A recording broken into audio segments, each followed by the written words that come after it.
Hi friends, నమస్తే. Welcome back to our channel. ఈరోజు మన వీడియోలో శివరాత్రి స్పెషల్ లడ్డు రెసిపీ చూపించబోతున్నాను.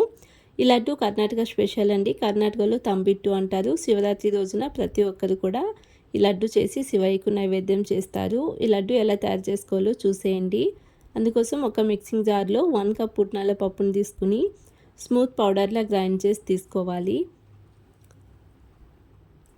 గ్రైండ్ చేసుకున్న ఈ పౌడర్ని ఒక మిక్సింగ్ బౌల్లో వేసుకుని పుట్నాల పప్పు ఏ కప్తో అయితే తీసుకున్నామో అదే కప్తో 3/4 కప్పు ఎండు కొబ్బరి తురుము వేసుకుంటున్నాను. నెక్స్ట్ 1 కప్పు వేరుశనగ గుళ్ళను వేయించి తీసుకోవాలి. మీడియం ఫ్లేమ్లోనే ఒక 2-3 నిమిషాల పాటు వేయించి చల్లారనివ్వండి. చల్లారిన తర్వాత పొట్టు తీసి పక్కన పెట్టుకోవాలి. అలాగే 2 టీ స్పూన్ల నువ్వులు వేసుకుంటున్నాను. ఇక్కడ స్టవ్ ఆఫ్ చేసేసుకుని నువ్వులు వేసుకుని వేయించుకోండి. నెక్స్ట్ పొట్టు తీసి పక్కన పెట్టుకున్న వేరుశనగుళ్ళను గ్రైండ్ చేసి తీసుకోవాలి. స్మూత్ పౌడర్లా గ్రైండ్ చేసుకోకుండా ఒక 70% వరకు గ్రైండ్ చేసుకున్నాను. ఈ విధంగా గ్రైండ్ చేసుకుని పుట్నాల పప్పు పౌడర్లో వేసుకోవాలి. నెక్స్ట్ 2 టీ స్పూన్ల నువ్వులు వేసుకుంటున్నాను. తర్వాత 1/2 టీ స్పూన్ ఇలాచీ పౌడర్ని వేసుకుని మిక్స్ చేసుకోండి.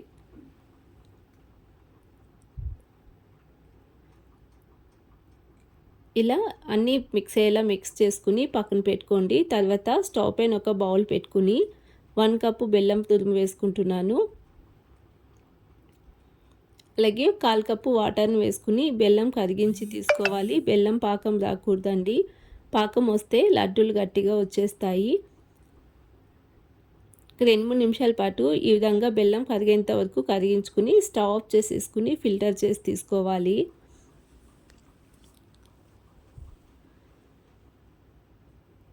తర్వాత బెల్లం వాటర్ని పక్కన పెట్టుకుని పుట్నాల పప్పు పౌడర్లో బెల్లం వాటర్ని ఎంత కావాలో అంత వేసుకోండి. బెల్లం వాటర్ మొత్తం ఒకేసారి వేసుకోకుండా మధ్యలో ఈ విధంగా వేసుకుని మిక్స్ చేసుకోవాలి. ఇక్కడ వేడిగా ఉంటుంది కాబట్టి ముందుగా స్పూన్తో మిక్స్ చేసుకుని తర్వాత చేయితో ఒక 2-3 నిమిషాల పాటు బాగా మిక్స్ చేసుకోవాలి.